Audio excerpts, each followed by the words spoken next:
ஸ்தோத்ரம். கர்த்தருடைய பரிசுத்தமான இந்த ஓய்வு நாள் ஞாயிற்றுக்கிழமை காலை வேளையில் உங்களை சந்திப்பதிலே மிகுந்த சந்தோஷமடைகிறேன். சபைகளெல்லாம் திறக்கப்பட்டு ஜனங்கள் எல்லாம் கர்த்தரிடத்தில் தயை பெற்றிருக்கிறபடினால் நாங்களும் எங்களுடைய குடும்பமும் சபையாரும் இன்றைக்கு காலையில் அரசு காட்டிய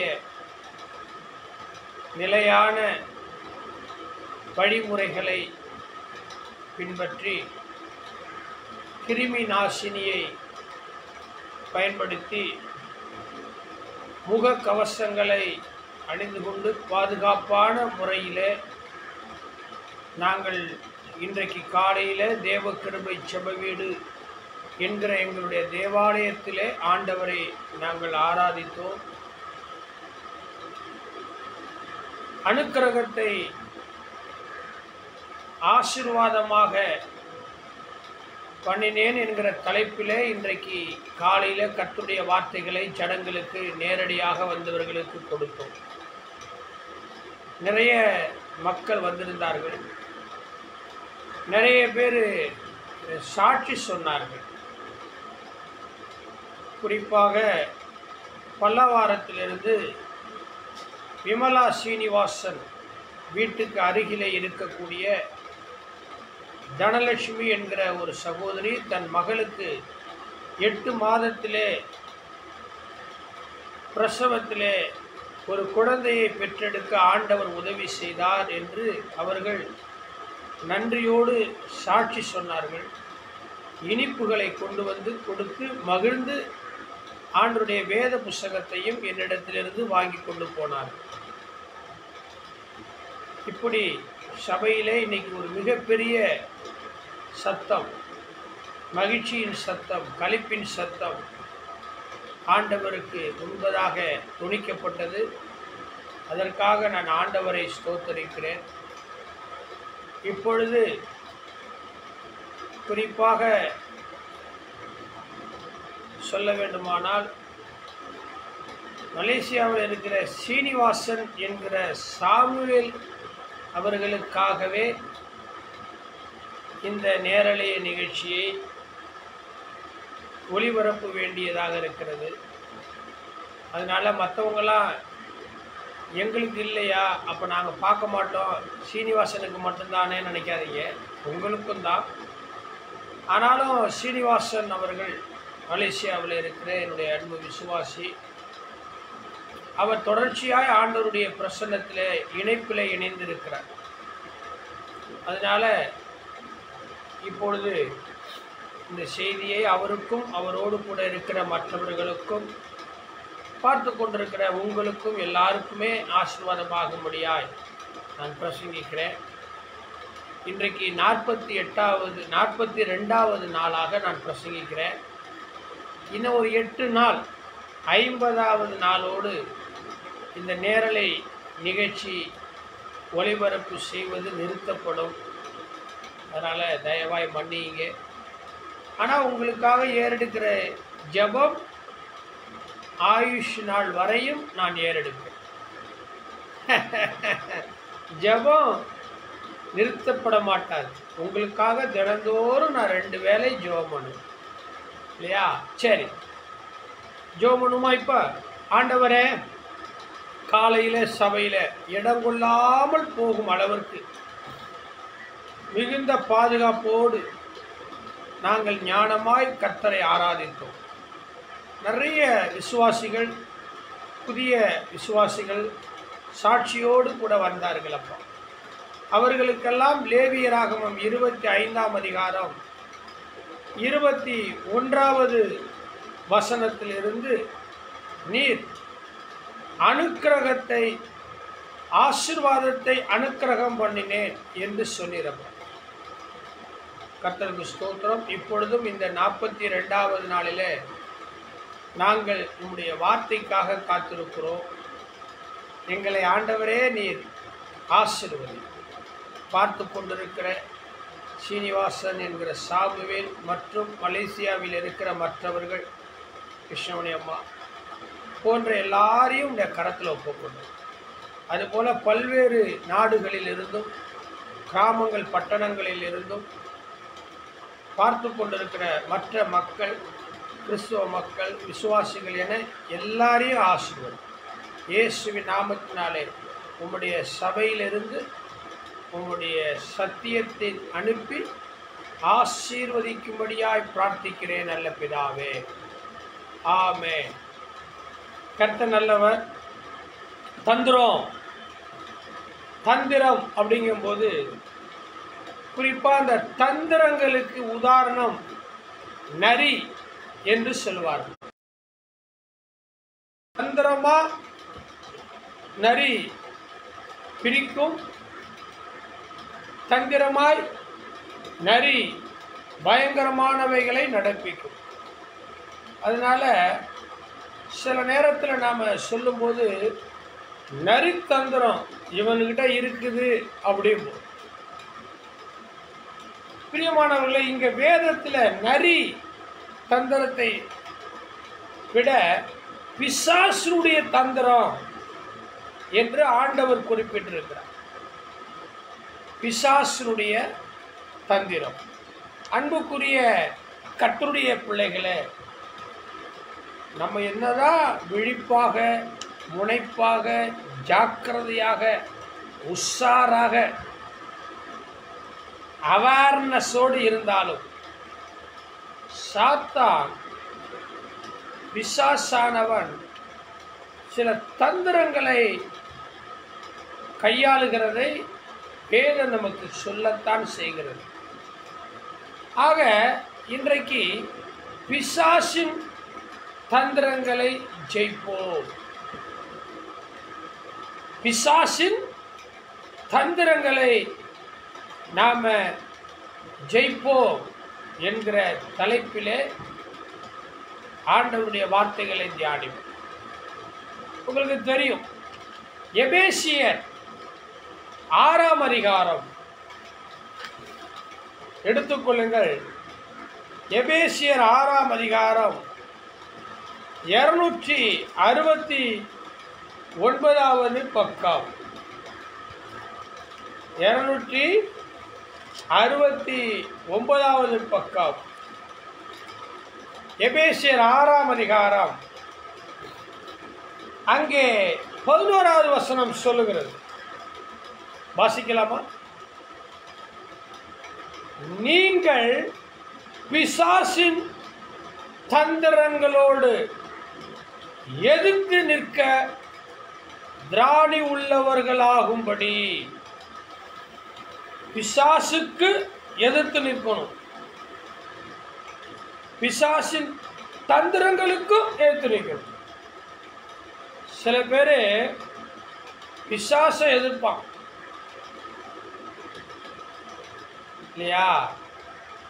அன்புக்குரிய விசுவாச பிள்ளைகளே, நீங்களும் நானும் பிசாசையும் எதிர்க்க வேண்டும். பிசாசனுடைய தந்திரம் யாரை விழுங்கலாமோ? பிசாசனுடைய தந்திரம் என்ன தெரியுமா? யாரை விழுங்கலாம்? விளக்குதா? இந்த போலீஸ் யாரை பிடிக்கும்? திருடனை பிடிக்கும், கொலைக்காரனை பிடித்து, கொள்ளைக்காரனை பிடித்து, சமூக விரோத செயல்களை, சட்டத்துக்கு புறம்பான காரியத்தை செய்கிறவர்களை பிசாசு பிடித்துவிடும், போலீஸு பிடிச்சிடும். அதுபோல பிசாசு தந்திரமா ஜெபிக்காதவனை, துதிக்காதவனை, ஸ்தோத்திரம் பண்ணாதவனை, பைபிள் படிக்காதவனை, ஆராதிக்காதவங்களை, சபைக்கு போகாதவங்களை, சத்தியத்தில் நிலைத்திருக்காதவங்களை, உண்மை இல்லாதவங்களை, உத்தமம் இல்லாதவங்களை, பரிசுத்தம் இல்லாதவங்களை, தேவ அபிஷேகம் இல்லாதவங்களை, கள்ள உபதேசம் பண்ணுறவங்களை, கள்ள தீர்க்க தரிசனம் உரைக்கிறவங்களை, இப்படி பலரை பிசாசு எப்படி தெரியுமா தந்திரமா பிடிக்கும். தந்திரமா பிடிக்கும். அவனுக்கு தெரியும் அந்த தந்திரம் எங்க அடிச்சா எப்படி மாட்டுவான்னு சொல்லி. நீங்க பிசாசுடைய டெக்னிக் தந்திரங்களை எல்லாம் நீங்க கற்று வச்சுக்கணும். இந்த ரோட்ல பாம்பு வச்சுக்கிட்டு சில பேர் வேடிக்கை பார்ப்பாங்க. பாவம் அவங்களுடைய வயிற்று பிழைப்புக்காக. அப்போ நிறைய பேர் சுற்றி நின்று வேடிக்கை பார்ப்பாங்க. பார்த்துருக்குறீங்களா? சினிமாவில் கூட பார்க்கலாம், பல பொது இடங்களில் பார்க்கலாம். அப்போது அதை வேடிக்கை பார்க்குறவங்ககிட்டேருந்து காசை வாங்கணுங்கிறதுக்காக ஒரு டெக்னிக் யூஸ் பண்ணுவாங்க. யாரும் போகாதீங்க, காசு போடாமல் யாரும் போகாதீங்க, பாதியில் போகாதீங்க, போனீங்கன்னா ரத்தம் கக்கி மூக்கிலி வாயாலே ரத்தம் வந்து செத்துருவீங்க. ஒரு டெக்னிக், ஒரு பயத்தை உண்டாக்கும். பிரியமானவர்களே, அதுக்கெல்லாம் நம்ம பயப்படக்கூடாது. அந்த தந்திரத்தை நாம் தெரிஞ்சுக்கிட்டோம்னா அப்பாலே போ சாத்தானே என்று நம்ம சொல்ல முடியும்.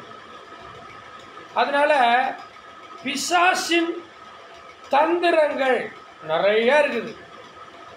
பிசாசுடைய தந்திரம் நிறைய இருக்குது.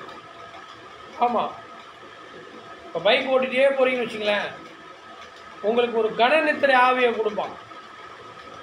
நீங்கள் சபையில் பாட்டு பாடி ஜோம் நடக்கும், அவன் உங்களுக்கு ஒரு கனநித்திரை ஆவியை கொடுப்பான். எல்லாருக்கும் மத்தியில் உங்களை வெட்கப்படுத்துறதுக்காக ஒரு தூக்கத்தின் ஆவியை கொடுத்துருவான். அப்போ பாஸ்டரோ அல்லது அலுவலகத்திலேயோ அதை கண்டுபிடிச்ச போது உங்களுக்கு ஒரு வேதனை, ஒரு அவமானம் உண்டாம். இது பிசாசுடைய தந்திரம். ஆமாம், நீங்கள் உண்மையாக இருப்பீங்க, உத்தமமாக இருப்பீங்க, உங்களை லஞ்சம் வாங்க வைப்பான், உங்களை பொய் சொல்ல வைப்பான், உங்களை திருட பண்ண செய்வான். இதெல்லாம் பிசாசுடைய தந்திரம். இந்த தந்திரங்களை எல்லாம் எதிர்த்து நிற்கணும்னா அதுக்கு சில வெப்பன், சில ஆயுதங்கள் நமக்கு வேண்டும். ஆமென். சொல்லுங்கதா இல்லையா? அடுத்த வாரம் போய்க்கலாம், போங்க. 3 மாதம் லாக்டவுனில் சர்ச்சு இல்லை, சர்ச்சுக்காக போயிட்டு இருந்தோம். இந்த ஒரு வாரம் தானே வேலைக்கு போகலாம், தூங்கலாம், அதனால ஒன்றும் பெருசு இல்லை அப்படின்னு பிசாசு சில தந்திரங்களை செய்து நம்முடைய ஆசீர்வாதத்தை பிடுங்குவான். அன்புக்குரியவர்களே, இந்த பிசாசின் தந்திரங்களை அறிந்து கொள்ள வேண்டும். அந்த பிசாசின் தந்திரங்களை எதிர்க்கிறதுக்கு சில ஆயுதங்களை வாங்கணும். விளங்குதா? கத்தி, கோடாரி, முள், துப்பாக்கி, இந்த மாதிரி ஒரு வெப்பன் இருக்குல்லையா, ஆயுதம். அதே போல ஆண்டவர்கிட்ட சில ஆயுதங்கள், சர்வாயுத வர்க்கம். ஆண்டவர்கிட்ட சில ஆயுதம் இருக்குது. உங்களுக்கு தெரியுமா? சில சாமிகள், தெய்வங்கள் கையில் கத்தி வச்சிருக்கோம், ஈட்டி வச்சிருக்கோம், சாட்டை வச்சிருக்கோம். பார்த்துருக்கிறீங்களா? சில சில சில சாமி சிலைகளை பார்ப்பீர்களானால் அதில் வாள் இருக்கும். நம்ம ஆண்டவர் கூட பட்டயத்தை கையில் வச்சிருக்கிறார். பட்டயம், கருப்புள்ள பட்டயம், அது வேதம். நம்ம ஆண்டவர் கையில் இருக்கிற ஆயுதம் என்ன? சத்தியம். கொலைக்கருவி நம்ம ஆண்டவர்கிட்ட இருக்காது. ஏன் தெரியுமா? இயேசு அன்புள்ளவர். அவர் கையில் துப்பாக்கி இருந்துச்சுன்னா, இயேசு கையில் துப்பாக்கி, கத்தி, கொம்பு, அன்பாக இருக்கிற இயேசுக்கிட்ட வர்றதுக்கே நிறைய பேருக்கு பிடிக்கல. இப்படி கத்தி கொம்பெல்லாம் வச்சுருந்தா. ஆனால் அந்த ஆயுதம் இயேசுக்கிட்ட இருக்காது. அவர்கிட்ட இருக்கிறது சர்வாயுதம். அது இருபுறமும் கருப்புள்ள பட்டயம். அது என்னன்னு இப்போ இந்த வசனத்தில் எபேசியருக்கு பவுல் சொல்லுவார், நான் சொல்கிறேன். அந்த வெப்பன்ஸ், அந்த இன்ஸ்ட்ருமெண்ட், அந்த ஆயுதங்களை நாம் ஆண்டவர்கிட்ட வாங்கிட்டா பிசாசுடைய தந்திரங்களை, பைபிளில் சொல்லுது, இந்த பெண் பிள்ளைகள், சத்தியம் தெரியாத அல்லது சத்தியத்துக்கு கீழ்ப்படியாத சில பெண் பிள்ளைகளுடைய வீடுகளில் போயிட்டு கள்ள உபதேசங்களை சொல்லி அப்படி செய்வார் இப்படி செய்வார் அப்படின்னு ஆண்டவர் சொல்லி தந்திரமாக நுழைவாங்க. அவர்கள் பக்க வழியாய் நுழைகிற கள்ள சகோதரர்கள் என்று வேதத்தில் எழுதப்பட்டிருக்கு. பார்த்துருக்கீங்களா? சில நேரத்தில் பேப்பரில் செய்தி வரும், நாங்கள் இந்த மாதிரியான வேலையை செய்கிறோம், உங்கள் வீட்டில் பேய் இருக்குது, பிசாசு இருக்குது, காற்று இருக்குது, கருப்பு இருக்குது, செய்வன் இருக்குது, அதையெல்லாம் நாங்கள் எடுக்கிறோம் அப்படின்னு சொல்லி அங்கே ஒரு பூஜையை பண்ண சொல்லி அதில் தாலியை கழட்டி போடுங்க, தங்கத்தை கழட்டி போடுங்கன்னு சொல்லி அதில் பூணு ஊதி அது அவங்களுக்கு மயக்கம் எஸ்கேப் ஓடி போயிருப்பாங்க. பேப்பரில் பார்க்குறோம், டிவியில் பார்க்குறோம். தந்திரம். பிரியமானவர்களே, இப்படிப்பட்ட பிசாசின் தந்திரங்களை எதிர்க்கணும்னா எபேசியர் 6ஆம் அதிகாரத்தில் பவுல் 11வது வசனத்தில் சொல்றாரு, அந்த சர்வாயுத வர்க்கத்தை தரித்து கொள்ள வேண்டும். சர்வாயுத வர்க்கம். இந்த சர்வாயுத வர்க்கம் யாருக்கிட்ட இருக்குது? எந்த கடையில் கிடைக்கும்? நோ, எங்கேயும் இருக்காது, எந்த கடையிலும் கிடைக்காது. அது தேவனிடத்தில் மட்டும்தான் இருக்கு. துப்பாக்கி அரசாங்கத்துக்கிட்ட நாம் முறைப்படி அணுகி பதிவு பண்ணி லைசன்ஸ் துப்பாக்கி வாங்கிக்கலாம். கத்தி, வில், அம்பு கடையில் வாங்கிக்கலாம். ஆனால் நம்முடைய ஆண்டவர்கிட்ட இருக்கிற சர்வாயுத வர்க்கம், அந்த சர்வாயுதம் அவர்கிட்ட மட்டும்தான் வாங்க முடியும். அங்கே சொல்லுது 10வது வசனத்தில், கடைசியாக என் சகோதரரை கர்த்தரிலும் அவருடைய சத்துவத்தின் வல்லமையிலும் பலப்படுங்கள். நீங்கள் பிசாசின் தந்திரங்களோடு எதிர்த்து நிற்க திராணி உள்ளவர்களாகும்படி தேவனுடைய சர்வாயுத வர்க்கத்தை தரித்து கொள்ளுங்கள். ஏன் அந்த சர்வாயுத வர்க்கம்? பார்த்தீங்கன்னா, நான் இப்போ ட்ரெஸ்ஸு போட்டிருக்கேன், இந்த ட்ரெஸ்ஸு போட்டிருக்கிறேன். இந்த ட்ரெஸ்ஸு மேலே இன்னொரு லேயர் போட்டிருக்கிறேன், பிளேசர் சொல்கிறாங்க இது பேர், இதை போட்டிருக்கிறேன். அதுபோல் பிசாசுடைய தந்திரங்கள். இப்போ குளிருது, குளிர்காலம் வந்துச்சு, ஊட்டி, கொடைக்கானல், காஷ்மீர் அல்லது நம்மளுடைய சென்னையிலேயே குளிர்காலம் வந்தோன்னே என்ன பண்ணுவோம்? ஒரு சொட்ரு போட்டுக்குவோம், இல்லைன்னா ஒரு மப்ளர் ஒன்று கட்டிக்குவோம். ஏன்? அந்த குளிரை எதிர்க்கிறதுக்கு. அன்புக்குரியவர்களே, விசுவாச பிள்ளைகளே, யாரை விழுங்கலாம், யாரை கெடுக்கலாம், யார் குடும்பத்தை குட்டிச்சவராக்கலாம், யார் பிஸ்னஸை நஷ்டத்துக்கு கொண்டு வரலாம், யாருடைய பரிசுத்தத்தை கெடுக்கலாம், யாருடைய ஜபஜீவியத்தை கெடுக்கலாம், யாருடைய சபை கெடுத்துடலாம், யார் விசுவாசியை தடை பண்ணலாம், யார் ஆலயத்துக்கு போகாமல் பாவத்தில் விடப்படலாம், சினிமாவுக்கு போகப்படலாம், ஊர் சுத்த போகப்படலாம், செல்போனில் அதிகமான நாட்டத்தை உண்டாக்கி பைபிள் படிக்காமல் ஆலயத்துக்கு போகாமல் தடுக்கலாம். அப்படிங்கிறது தான் பிசாசுடைய வேலை. ஏன்னா அவன் சாத்தான். அவனுடைய வேலை என்ன? நல்லது செய்ய வருவான். பிசாசு கொல்லவும் அழிக்கவும் தான் வருவான். ஆண்டவர் சொன்னார் யோவான் 10ஆம் அதிகாரத்தில், பிசாசு கொல்லவும் அழிக்கவும் தான் வருவான். சில நண்பர்கள் பாருங்க, அதுக்கு தான் வருவான். வா சாராயம் குடிக்கலாம், வா சினிமாவுக்கு போகலாம், வா சீட் ஆடலாம், வா ஜாலியாக ஊர் சுற்றலாம், வா சபைக்கு போகலான்னு கூப்பிட மாட்டான், வா ஜெபம் பண்ணலான்னு கூப்பிட மாட்டான், வா நல்லது சமூக சேவை செய்யலாம், 4 பேருக்கு நல்லது செய்யலாம், வா, அதெல்லாம் கூப்பிட மாட்டான். பார்த்துருக்கீங்களா? பிரியமானவர்களே, பிசாசு கொல்லவும் அழிக்கவுமே அன்றி வேற ஒன்றுக்குமே வாரான். நானோ ஜீவன் கொடுக்கவும் அந்த ஜீவன் பரிபூர்ணப்படவும் வந்தேன் என்று ஆண்டவர் இயேசு கிறிஸ்து சொல்லியிருக்கிறார். அதனால இந்த பிசாசுடைய தந்திரங்களை எதிர்த்து நிற்கணும். ஏன்னா அந்த போராட்டம் நமக்கு யாரோடு? அப்பா அம்மாவோடா? அக்கா தங்கச்சிகளுடையா, அண்ணன் தம்பிகளுடையா, மாமிசத்தோடு ரத்தத்தோடு நமக்கு போராட்டம் இல்லை.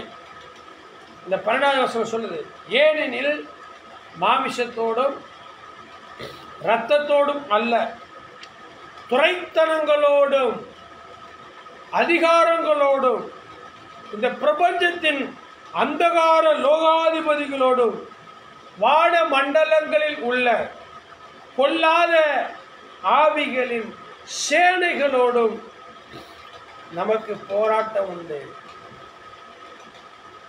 அதான் போராட்டம். நல்ல போராட்டத்தை போராடினேன். பவுல் சொல்றாரு, பாப்பா சுவிசேஷம் அறிவிக்கிறதுக்கு எவ்வளவு எதிர்ப்பு, சத்தியத்தை சொல்றதுக்கு எவ்வளவு எகைன்ஸ்டா இருக்குது. ஒரு மனுஷனை பாவத்துல போகாம, குடிப்பழக்கத்துல போகாம அவனை சர்ச்சைக்கு கொண்டு வந்துட்டா மதமாற்றம் பண்றாங்க. குடிச்சு அவன் குடும்பம் கெட்டு போனாலும் போகட்டும், குடிச்சு வெறிச்சு திருடி ஜெயிலுக்கு போய் அயோக்கியமாகி நாட்டில் குண்டு வெடிச்சு என்ன வேணாலும் அவன் செய்யட்டும். ஆனால் அவனை கிறிஸ்தவனா மாத்திராரு, நல்லவனா மாத்திராரு, சர்ச்சைக்கு கொண்டு போயிடாரு. அது பேர் மதமாற்றம். கெட்டு குட்டிச்சவர் போலாமா? பிரியமானவர்களே, எவ்வளோ போராட்டம் பார்த்தீங்களா எங்களுக்கு? நான் படுற போராட்டம் தெரியுமா? பிசாசு பக்கத்திலேயே இருக்குது. சபைக்கு வரக்கூடாம தடுக்கிறது, கோல் சொல்றது, திரிகிறது, திட்டுறது, கெட்ட வார்த்தையில பேசுறது. ஒருத்தரை நல்லவனாக செய்யும் போது பாராட்டணும். பாராட்டலையா சும்மா கம்முன்னு குந்தின்னு இருக்கும். எவ்வளோ போராட்டத்தை திரும்ப நாங்கள் சந்திக்கிறோம் ஊழியக்காரர்கள். ஒரு விசுவாசிய கர்த்தருடைய வார்த்தையில நிலைநிறுத்தணும்னா நாங்கள் தேவனுடைய சமூகத்தில் உட்கார்ந்து ஒவ்வொரு நாளும் ஜெபிக்கிறோம். நீங்கள்லாம் நல்லா இருக்கிறதுக்கு காரணம் என்ன? ஆண்டவராக இயேசு கிறிஸ்து அவருடைய வார்த்தை, அவருடைய நாமத்தினால உங்களுக்கு ஜெபம் பண்ணும் பொழுது நீங்கள் ஆசீர்வாதமாக இருக்கிறீங்க தெரியுமா? இல்லை அரசாங்கம் உங்களுக்கு கொடுக்குதா? என்ன கொடுக்குது? இல்லை அரசாங்கம் எல்லாரும் கொடுக்க முடியுமா? ஆண்டவர் தான் கொடுக்க முடியும். உண்மைதானே பிரதர்? எஸ். ஆக நம்முடைய போராட்டம் வான மண்டலங்களில் உள்ள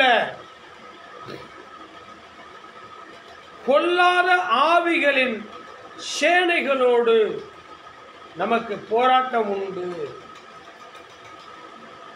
அது தீங்கு நாள். அந்த போராட்டம் நம்மளுக்கு ரொம்ப வெறுப்பா இருக்கும், எரிச்சலா இருக்கும். அடிச்சு மண்டை உடைச்சலாம். அதுக்குத்தான் ஆண்டவருடைய அந்த வஸ்திரத்தை போல அந்த தொப்பி, கேப், அந்த ஆயுதம் நமக்கு வேணும். அது ஆண்டவர்கிட்ட வாங்கிக்குமா? இன்னைக்கு என்ன ஆயுதம்? அந்த 13வது வசனத்துல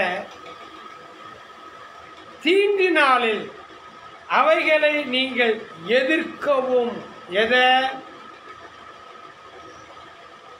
எதிர்க்கணும்? இந்த பிரபஞ்சத்தின் லோகாதிபதி சாத்தான், அவனை எதிர்க்கணும். பிசாசுக்கு எதிர்த்து நில்லுங்கள், அப்பொழுது அவன் உங்களை விட்டு ஓடி போவான்.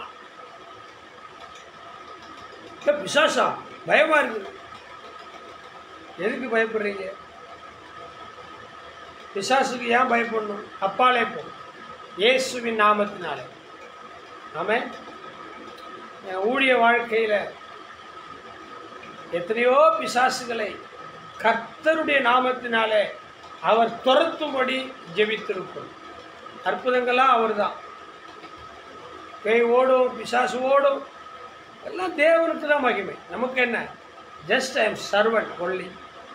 அவர் தான், அவருடைய நாமம் தானே. எங்கள் அப்பா பேரை சொன்னால் ஓடுமா? எங்கள் அப்பா பேர் வடிவேல். எங்கள் அப்பா பேர் சொன்னால் ஓடுமா? என்னுடைய மினிஸ்டர், என்னுடைய அமைச்சர் பேர் சொன்னால் ஓடுமா? என்னுடைய முதலமைச்சர் பேரை சொன்னால் ஓடுமா? என்னுடைய போலீஸ்காரர் ஒருத்தர் இருக்கார், ஏசி கமிஷனர், அவர் பேரை சொன்னால் ஓடுமா? வானத்திலும் பூமியிலும் சர்வ அதிகாரம் வல்லமையும் கொண்ட இயேசுவின் நாமத்தால போ. அப்பாலே போனா ஓடு. ஆகையால் தீங்கு நாளில் அவைகளை எதிர்க்கவும். ஆமென். எதிர்க்கணுங்க. எப்படி எதிர்க்க முடியும்? எப்படி எதிர்க்க முடியும்? நம்மளால இருக்க முடியாது. நம்ம என்ன அவ்வளோ பெரிய பலசாலியா, பயில்வானா? நோ. நமக்குள்ள இருக்கிற ஆண்டவருடைய ஆயுதம் கருக்குள்ள பட்டயம். ஆண்டவர் பட்டயத்தை கையில் வச்சிருக்கிறார்.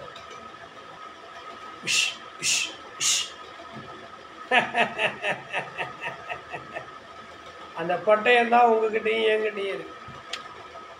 ஆகையால் தீங்கு நாளில் அவைகளை எதிர்க்கவும் சகலத்தையும் செய்து முடிக்கிறவர்களாய் நிற்கவும்.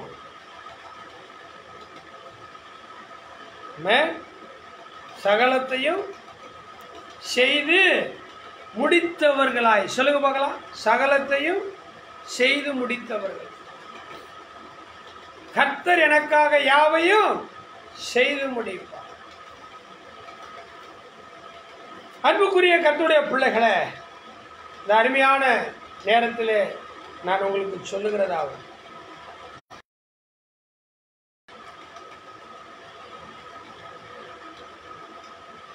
சர்வாயுத தேவனுடைய அங்க சொல்லுது, ஆகையால் தீங்கு நாளில் அவைகளை நீங்கள் எதிர்க்கவும் சகலத்தை செய்து முடித்தவர்களாய் நிற்கவும் திராணி உள்ளவர்களாகும்படிக்கு சர்வாயுத வர்க்கத்தையும் எடுத்துக்கொள். எடுத்துக்கொள்.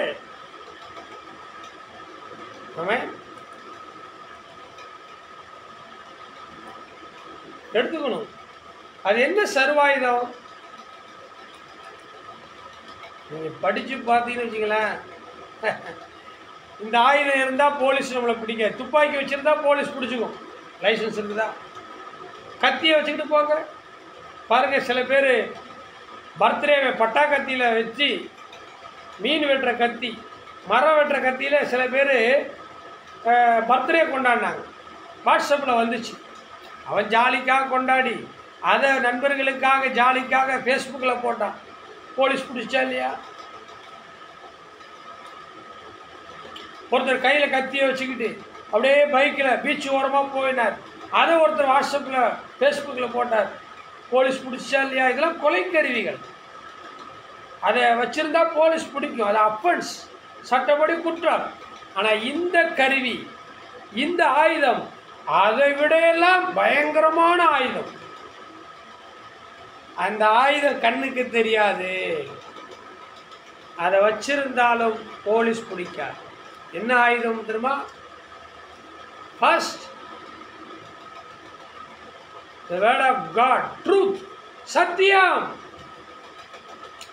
சத்தியம் இருக்குங்களா? ரெண்டு புறமும் இருபுறமும் கருக்குள்ள பட்டயம். பேசுற கேட்கிற. பிசாசு ஆண்டவர் எப்படி ஜெயித்தார் பிரதர்? 40 நாள் இயேசு பாசி இருந்தார். 40 நாள் உபவாசம். உபவாசம் முடிக்கிற நேரத்தில் அவருக்கு பசி உண்டாயிடுச்சு. பிசாசு வந்து சோதிக்கிறான். பொல்லாங்கினால் பிசாசு சோதிப்பான். இயேசுவை பார்த்து கேட்கிறான், நீ தேவனுடைய குமாரன் தானே? இந்த கல்லெல்லாம் அப்பத்தா மாறு. நீ தேவனுடைய குமாரன் தானே? மேலேந்து கீழே வீடு. இந்த பிசாசுக்கு என்ன சொல்றது? சில பேர் எடக்கு முடக்கா குண்டக்க மடக்கை கேள்வி கேட்பாங்க. மூடன், முட்டாள், படிப்பறிவில்லாத சில ஜடம் கேள்வி கேட்கும் பாருங்க. ஃபேஸ்புக்கில் பாருங்க என்ன கேள்வி கேட்பாங்க. நம்ம ஒன்று நினச்சிக்கிட்டு பதில் போடுவோம், அது ஒன்று புரிஞ்சுக்கிட்டு அதுக்கு பதில் போடும்.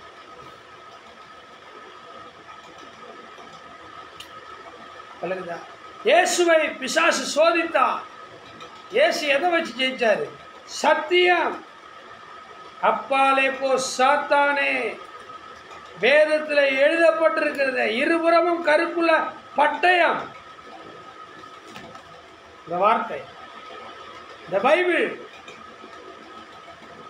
அதனாலதான் யோவான் சுவிசேஷகத்தில் வாசிக்கிறோம், சத்தியத்தையும் அறியுங்கள், சத்தியம் உங்களை விடுதலையாக்கும். வசனம் நிறைய இருக்கணுங்க. பைபிளில் சொல்லுது, வசனத்தை கேட்ட உடனே உட்கொண்டேன், அது என்னுடைய குடலுக்கு இனிப்பா இருந்தது. இன்னைக்கு நிறைய பேருக்கு வசனத்தை கேட்டாலே வசனம்.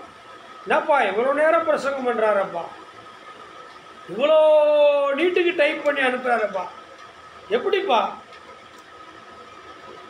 திருவசனத்துக்கு நடுங்குகிறவனை, உற்று நோக்கி கவனிக்கிறவனை தான் ஆண்டவர் பார்ப்பார். பிசாசை ஜெயிக்கணும்னா இந்த எலுமிச்சம்பழம் போடுறது அதெல்லாம் அதெல்லாம் எங்களுக்கு தேவையில்லை. மந்திரம் பண்ணுறது, தந்திரம் பண்ணுறது, இதெல்லாம் எங்களுக்கு தேவை. வசனத்தை வச்சு பிசாசை ஜெயிக்கும். ஏய் போ இயேசுவின் நாமத்தினால்.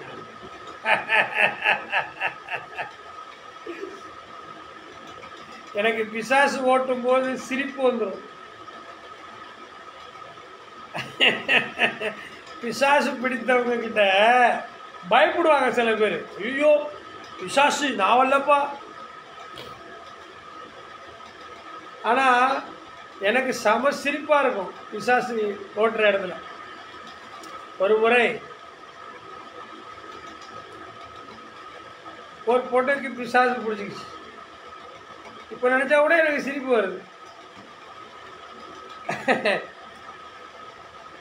ஒரு பொண்ணுக்கு பிசாசு பிடிச்சிக்கிச்சு. அது சபைக்கெல்லாம் வராது. அவங்க மாமியாரே சபைக்கு வரும். அவங்க வீட்டுக்காரும் அப்பப்போ சபைக்கு வருவாங்க. ஆனால் நம்ம சபை கிடையாது. அவங்க வேற ஒரு சபைக்கு போகிற விசுவாசி. ஆனால் நம்மளுடைய ஜபத்தில் நம்ம அதிகாலை ஜபம் நடத்துவோம் இல்லையா, அதில் கலந்துக்குவாங்க. ரெண்டாவது சபை மூப்பருக்கு சொந்தக்காரன். அப்போ அந்த குடும்பத்தில் இருக்கிற ஒருத்தருக்கு பேய் பிடிச்சிச்சு. விடிய காலையில் 3-4 மணிக்கெல்லாம் கதவை தட்டுறாங்க. பாஸ்டர் என் மருமகளுக்கு பேய் பிடிச்சிக்கிச்சு. நிறைய அனுபவம் இருக்குது, ஒன்று மாத்திரம் சொல்ல. அப்படியா, சரி வா, கொண்டு வா. கொண்டு வந்து சபையில் உட்காந்து ஜெபம் பண்ணோம். ஏய் நான் போக மாட்டேன் அப்படின்னு. ஏன் போக மாட்டேன்? எனக்கு அவளுடைய உயிர் வேணும், அவளை கொலை பண்ணாமல் நான் போக மாட்டேன் அப்படின்னு. இப்போ பொதுவாக பிசாசு பிடிச்சவங்ககிட்ட ரொம்ப நேரம் பேசக்கூடாது, இதுதான் பைபிள் சொல்லுது. சீப்போ இயேசுவின் நாமத்தினால அடித்து துரத்தி விட்டு கதையை முடிச்சிடணும். எனக்கு சில நேரத்தில் கொஞ்சம் காமெடிக்காக, சிரிப்புக்காக சில இடத்துல பேசுவேன். அப்போ நான் கேட்டேன், போக மாட்டியா, கொலை பண்ண போறியா? சரி, அதுக்கு பதிலாக நான் கொஞ்சம் பணம் தர்றேன், போயிடுறியா? எவ்வளவு கொடுப்பேன்? எனக்கு சிரிப்புனா தாங்களை பார்க்குறவங்களாம் சிரிப்பு. அதுக்கு பிற்பாடு இந்த பிசாசை இயேசு இடத்துல ஒப்பு கொடுத்தோம். இயேசு தன் நாமத்தினால சுகமாக்குறார். இன்னைக்கு ஒரு நல்ல விசுவாசியாக நம்முடைய சபையில் ஒரு 10 வருஷமாக இருக்குது. அந்த பொண்ணு ரொம்ப நல்லா ஜெபிக்கிற பொண்ணு, நல்லா ஆராதிக்கிற பொண்ணு, கடவுளை கனம் பண்ணுற பொண்ணு, காணிக்கை தசமபாகம் கொடுக்குற பொண்ணு, நல்ல பொண்ணாக இருக்குது. அதனுடைய பிள்ளைங்களும் இன்னைக்கு சபையில் இருக்கிறாங்க. அப்போ சத்தியம் இருந்தா பிசாசை ஜெயிக்க முடியும். சத்தியம் இருந்தால் விடுதலை பெற முடியும். பிசாசுடைய தந்திரங்களை நாம் ஜெயிக்க வேண்டுமானால் பிசாசுடைய தந்திரங்களை நாம் எதிர்த்து நிற்க வேண்டுமானால், மேற்கொள்ள வேண்டுமானால், மற்றவர்களைப் போல வேற எதையும் பயன்படுத்தாதீங்க. சத்தியம் என்னும் கச்சையை உங்கள் அறையில் கட்டினவர்களாயும், அறை என்றால் இடுப்பு, அரைஞான் கயிறு, அரணா கயிறு, அறை. அன்புக்குரிய கர்த்தருடைய பிள்ளைகளை, சத்தியம், அந்த சத்தியம் இடுப்புல இருக்கணும். இடுப்புல தான் வால் இருக்கும். பார்த்தீங்கன்னா துப்பாக்கி எங்க வச்சிருப்பாங்க போலீஸ்காரங்க. இடுப்புனா அந்த இடுப்புல ஒரு எலும்பு இருக்கும் ரெண்டு பக்கமும். அது கீழே விழ பண்ணாது. நீங்கள் ட்ரெஸ் கட்டுங்க, பேண்ட்டு அல்லது பாவாடை, சில பிள்ளைகள் ட்ரெஸ் பண்ணலாம், இந்த இடுப்பில் கட்டுவாங்க. ஏன்னா அந்த ரெண்டு முடிச்சு, ரெண்டு எலும்பு அதை கவர் பண்ணி. அதே போல் அந்த பாதி உடம்பு, ஒரு மனுஷனுடைய பாதி உடம்பு இடுப்பு, அறை, சேஃப்டியான இடம். கத்தி எங்கே வச்சுருப்பாங்க? கூர்க்கா இடுப்பு தான் வச்சுருப்பாங்க. போலீஸ்காரங்க துப்பாக்கி எங்கே வச்சுருப்பாங்க? ரைஃபிள், ரிவால்வர் இடுப்பில் வச்சுருப்பாங்க. விளங்குதா? சத்தியம் உங்களுடைய கச்சை என்னும் அறையிலே கட்டினவர்களாய், இந்த சத்தியம் என்கிற அந்த ஆயுதம் இருந்தால் பிசாசுடைய தந்திரங்களை முறியடிக்கணும். உங்கள் குடும்பத்தில் பிசாசுடைய கிரியை இருக்குதா? உங்கள் தொழிலில் பிசாசுடைய கிரியை இருக்குதா? உங்கள் உடம்புல பிசாசுடைய கிரியை இருக்குதா? உங்களுடைய ஊழியத்தில் பிசாசுடைய கிரியை இருக்குதா? அருமையானவர்கள், இயேசு கிறிஸ்துவின் நாமத்தினால சத்தியத்தை வைத்து பிசாசை ஜெயிங்க. வேற எதையும் வச்சு ஜெயிக்கவே முடியாது. பைபிளில் சொல்லுது, இந்த வகையான பிசாசு. எந்த வகை? தந்திரம். பிசாசு நரி தந்திரம் இல்லை, பிசாசு நம்மளை கவுத்து விட்டுருவான். அவனுக்குன்னு ஒரு வல்லமை இருக்குது. ஆண்டவர் சொல்லியிருக்கார், பிசாசின் வல்லமையில் அகப்பட்டவர்களை முள்ளால தான் எடுக்கணும்பாங்கள. அந்த பிசாசை சத்தியம்தான், வேற எந்த விதமான டெக்னிக்கும் யூஸ் பண்ணாதீங்க. சத்தியம்.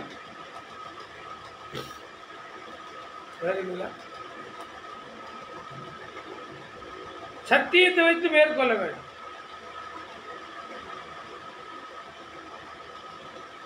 அப்படி ஒரு ஆயுதத்தை நீங்கள் உங்களுடைய கச்சை என்னும் அறையிலே கட்டினவர்களாய். இன்னைக்கு நிறைய பேர் பிசாசை ஜெயிக்கிறதுக்கு நிறைய எங்கெங்கேயோ கொண்டு போய் பணத்தை செலவு பண்ணுறாங்க. பிசாசு பிடித்தவர்களை கொண்டு போயிட்டு கட்டி வச்சு அடித்து உதைச்சி சித்திரவதை பண்ணி சோறு கொடுக்காம, அதெல்லாம் வேண்டாங்க. ஆண்டுடைய வார்த்தைகளை பயன்படுத்து, அது விலையேற பெற்றது. அந்த வார்த்தையில் இருக்கிற வல்லமை, இந்த இயேசு கிறிஸ்துடைய வார்த்தையில் இருக்கிற சத்தியத்தில் இருக்கிற வல்லமை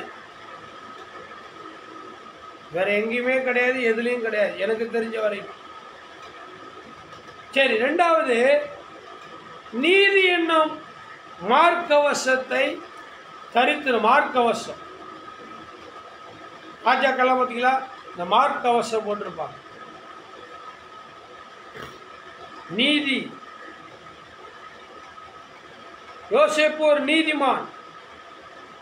போத்திபாருடைய மனைவி பிசாசு செய்யக்கூடிய ஒரு பாவம். பொம்பளை யோசேப்பின் மேல கண்ணை போட்டு பாவத்துக்கு கூப்பிட்டான். பட் அவன் நீதி உள்ளவன், அவன் நீதிமான். அந்த பாவத்தை அவன் செய்யல. ஏன்? இந்த மார்க் கவசம், மனசாட்சி. நான் கர்த்தருடையவன், நான் கர்த்தருடையவன், நான் சாராயம் குடிக்கக்கூடாது, நான் ஞானஸ்தானம் எடுத்திருக்கிறேன், நான் ஞானஸ்தானம் எடுத்திருக்கிறேன், நான் கர்த்தருக்கு வாக்கு கொடுத்துருக்கிறேன், எனக்காக இயேசுநாதர் சிலுவையில் மரித்து அடக்கம் பண்ணப்பட்டு 3வது நாள் உயிரோடு எழுந்தவர், அவர் பரிசுத்த கடவுள், அந்த ஆண்டவருடைய பைபிளை படிக்கிறேன், ஜெபம் பண்ணுறேன், சர்ச்சுக்கு போகிறேன், நான் பீடி குடிக்க மாட்டேன், நான் சாராயம் குடிக்க மாட்டேன், நான் திருட மாட்டேன், நான் பொய் சொல்ல மாட்டேன், நான் அசிங்கமான காரியத்தை செய்ய மாட்டேன், அந்த அசிங்கமான படம், அந்த அருவருப்பானதை செய்ய மாட்டேன். அந்த நீதி இந்த மார்க்கவசம். ஏன் மார்க்கவசம்? நெஞ்சி இருதயம் இருக்கிற இடம். இருதயத்தில் சுத்தமுள்ளவர்கள் பாக்கியவான்கள், அவர்கள் தேவனை தரிசிப்பார்கள். மத்தேயுல சொல்லியிருக்குதா இல்லையா? சுத்த இருதயம் உள்ள இஸ்ரவேலுக்கு நல்லவராகவே இருப்பார். சங்கீதத்தில் சொல்லியிருக்குது. அதனால அந்த மார்க்கவசம். நீதி எங்க வச்சிருக்கிறா? நீதி. நீதிக்கு தேவை மனசாட்சி. ஒரு பாட்டு கூட இருக்குது தெரியுமா? கவிஞர் கண்ணதாசன் எழுதியிருக்கிறார். நீதியின் தேவை மனசாட்சி. அப்ப அந்த நீதி யோசேப்பு கிட்ட இருந்தது. அவன் ஒரு நீதிமானா இருந்ததுனால தப்பு பண்ண கூப்பிட்ட அந்த பொம்பளையோடு அவன் உறவு வைத்துக் கொள்ளாமல் ஆடைகளை அவள் கையில விட்டு விட்டு ஓடினான். பிசாசு சில பேர் இப்ப தூரத்தில் இருக்கிறீங்க, சிங்கப்பூர்ல இருக்கிறீங்க, மலேசியாவில் இருக்கிறீங்க, புருஷன் இங்க இருக்கிறாரு, பொண்டாட்டி இங்க இருக்கிறாங்க. தப்பு பண்றதுக்கு நிறைய வாய்ப்புகளை நான் உடல் ரீதியா, மன ரீதியா, பண தேவை ரீதியா கொடுப்பாங்க. இன்னைக்கு நிறைய பேர் கெட்டு போறாங்க பாத்தீங்களா? சீனிவாசன்லாம் மலேசியாவில் இருக்கிற, நாங்கள் என்ன சிசிடிவி கேமரா வச்சு அவரை பார்த்துக்கிட்டு இருக்கிறோம். கடவுள் பயந்த மனுஷன். அவருக்கு ஒரு மனைவி இருக்குது, 2 பிள்ளைங்க இருக்குது இந்தியாவில். அவர் மனைவி இல்லாமல் அவர் உழைக்க சம்பாதிக்க மலேசியா போயிருக்கிறார்.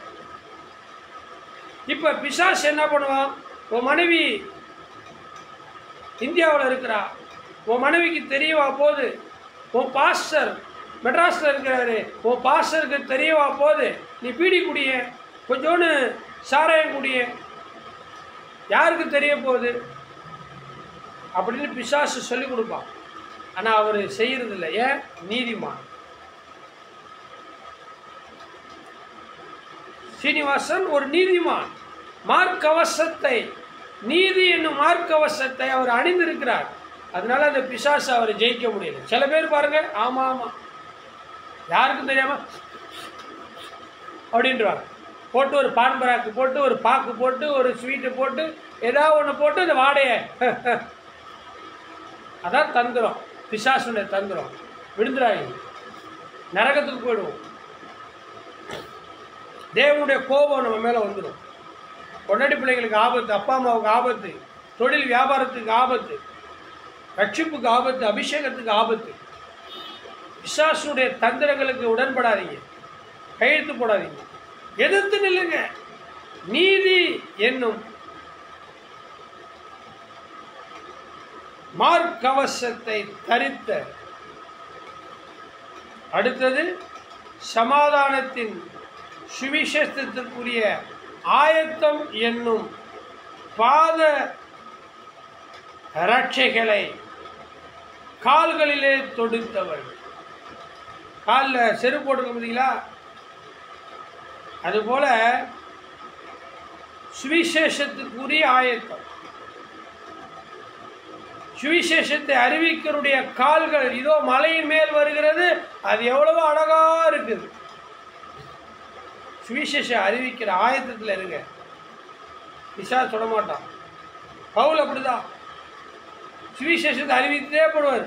நாட்டுக்கு நாடு, நாட்டுக்கு நாடு சுவிசேஷத்தை அறிவிச்சுட்டே போவார்.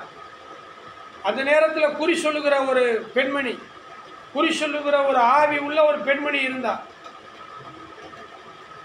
அப்ப ஆண்டவருடைய சுவிசேஷத்தை பவுல் அறிவித்ததுனால அவளுக்கு எரிச்சல், அவளுக்கு ஒரு வியாபாரம் தடை, எரிச்சல் ஆயிட்டா. அப்ப அவர் சொல்றா, இயேசு கிறிஸ்துனுடைய ரட்சிப்பை அறிவிக்கிற உன்னதமான ஊழியக்காரன் பவுல் என்றார். ஆமென். பிசாசு நடுங்குதுங்க சுவிசேஷத்தை கண்ட உடனே. சுவிசேஷம் அறிவிங்க. இன்னைக்கு கூட காலையில சபையில வந்தவங்களுக்கு எல்லாருக்கும் ஒரு காகிதம் கொடுத்த, ஒரு பேப்பர், என்னென்ன வரம் உங்களுக்கு இருக்குது, ஆண்டவருக்காக நீங்க என்னென்னலாம் செய்ய போறீங்க. ஒரு வாரத்தில் ஜெபம் பண்ணி தீர்மானம் பண்ணி அடுத்த வாரம் எழுதிட்டு வாங்கன்னு சொல்லி தெபோரா ஒவ்வொரு விசுவாசிகளுக்கும் ஒரு பேப்பரை கொடுத்துருக்கு. சுவிசேஷத்தை அறிவிக்க கற்றுக்கொள்ளுங்கள்.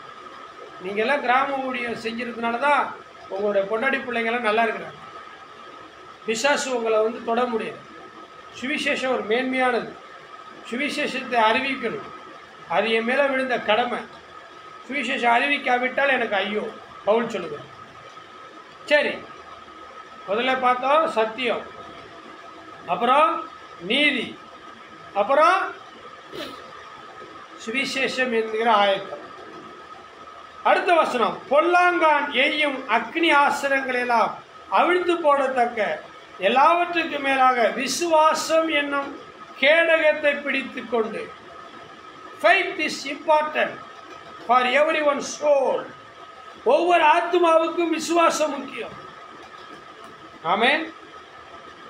விசுவாசம் இருக்குதா? விசுவாசம் ஜெயிக்கலாம்.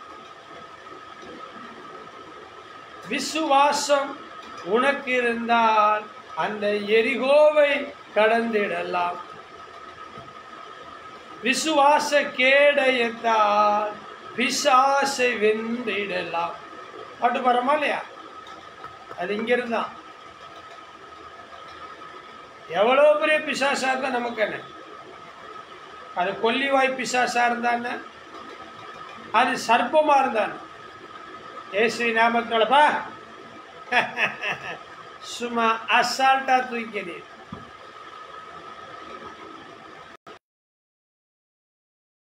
பிரியமான கர்த்தருடைய பிள்ளைகளே, அடுத்த வசனம், விசுவாச கேடகத்தை பிடித்துக் கொண்டீங்களா? 6:17 ரட்சண்யம் என்னும் தலைச்சீராவையும் தேவ வசனமாகிய ஆவியின் பட்டயத்தையும் எடுத்துக்கொள்ளுங்கள். ரட்சிப்பு ரொம்ப முக்கியம். வேத வசனம் ரொம்ப முக்கியம். சத்தியம் வேற, சுவிசேஷம் வேற, வேத வசனம் வேற. குழப்பிக்க கூடாது. சத்தியம் ரட்சிக்கப்பட்டவங்களுக்கு சொல்றது, சுவிசேஷம் ரட்சிக்கப்படாதவங்களுக்கு சொல்றது. சத்தியம் சபைக்குள்ள வந்திருக்கிற ஞானஸ்தானம் எடுத்து ஆவியில வளர்றவங்களுக்கு சொல்றது. சுவிசேஷம் உலகத்துல இருந்து சபைக்குள்ள வரப்போகிறவங்களுக்கு சொல்றது. வேத வசனம் என்பது பைபிள் படிக்கிறது. சரி,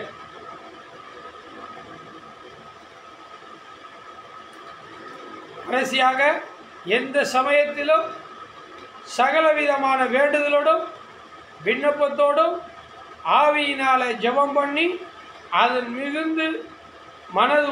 பொருட்டு மிகுந்த மன உறுதியோடும் சகல பரிசுத்தவான்களுக்கும் பண்ணும் வேண்டுதலோடும் விழித்துக் கொண்டிருங்கள். பிரியமானவர்கள், பிசாசுடைய தந்திரம். நிறைய வசனம் எடுத்து வச்சேன். நான் இந்த ஒரே பகுதியிலேயே நான் நேரத்தை கழித்துட்டேன். அவ்வளோ அற்புதமான வார்த்தை. நரித்தந்திரம், பிசாசின் தந்திரம். நரி ஒரு மிருக ஜீவன், பிசாசு அப்படி அல்ல. அந்த பிசாசுடைய தந்திரங்களை எதிர்க்க இப்போ சொன்னார் பார்த்தீங்களா பவுல், தேவனுடைய வல்லமையில பலப்பட்டு சத்தியம், அப்புறம் வேதவசனம், ரட்சண்யம், விசுவாசம், சுவிசேஷம், இது எல்லாவற்றையும் நம்ம எடுத்துக்கிட்டோம்னா பிசாசு நெருங்க. நான் சொல்லுவேன், உங்கள் வாழ்க்கையில் எந்த பிசாசும் எந்த சாத்தானும் உங்களுடைய ஜெபத்தை பரிசுத்தத்தை கெடுக்கவே முடியாது. ஆண்டவர் சொன்னாரு, பிரியமானவர்களே, ஆண்டவருடைய வார்த்தை எப்படி சொல்லுது,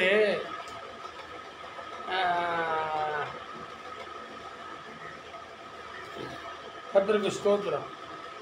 என்ன வசந்தமா ஒரு வசனம் சொல்ற பாருங்க, இயேசு ரத்தம் ஜெயம்.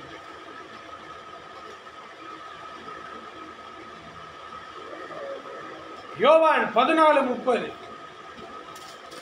யோவான் 14:30 வாசிங்க பிரதர். யோவான் 14:30. யோவான் 14:30 ஆண்டவர் சொல்றாரு, இனி நான் உங்களுடனே அதிகமாய் பேசுவதில்லை, இந்த உலகத்தின் அதிபதி வருகிறான், அவனுக்கு என்னிடத்தில் ஒன்றுமில்லை. உலகத்தின் அதிபதி யாரு? சாத்தான். மின்னலை போல கீழே விழுந்தான் பார்த்தீங்களா, சாத்தான். ஆண்டவர் சொல்றது, இந்த உலகத்தின் அதிபதி என்னிடத்துல வர்றான், அவனுக்கு உரியது என்கிட்ட ஒண்ணுமே இல்லை. போலீஸ் வருது, சிபிஐ வருது, ரைடு பண்ண. எங்க வீட்டில் என்ன இருக்குது? திருட எங்க வீட்டுக்கு திருட வர்றான். வெள்ளி இருக்குதா, பொண்ணு இருக்குதா, பிஸ்கட் இருக்குதா, தங்கம் இருக்குதா, பணம் இருக்குதா, பட்டுப்புடவை இருக்குதா, நகை இருக்குதா? ஒண்ணும். இயேசுவின் நாமத்தை தவிர, இயேசுவின் வார்த்தையை தவிர, இயேசு கிறிஸ்துடைய கிருபை, இரக்கம், தயவு, அன்பு, அபிஷேகத்தை தவிர வேற ஒண்ணுமே இல்லை. ஆண்டவர் சொல்றாரு, என்கிட்ட ஒன்றும் இல்லைப்பா, உனக்கு வெள்ளியும் பொண்ணு என்னிடத்துல உள்ளதெல்லாம் உன்னோட தரேன்னா. பேதுரு, யோவான். விசுவாசிகளே, இந்த உலகத்தின் அதிபதியாகிய சாத்தான், பிசாசு உங்களை சோதிக்கும்படியா வருவான்.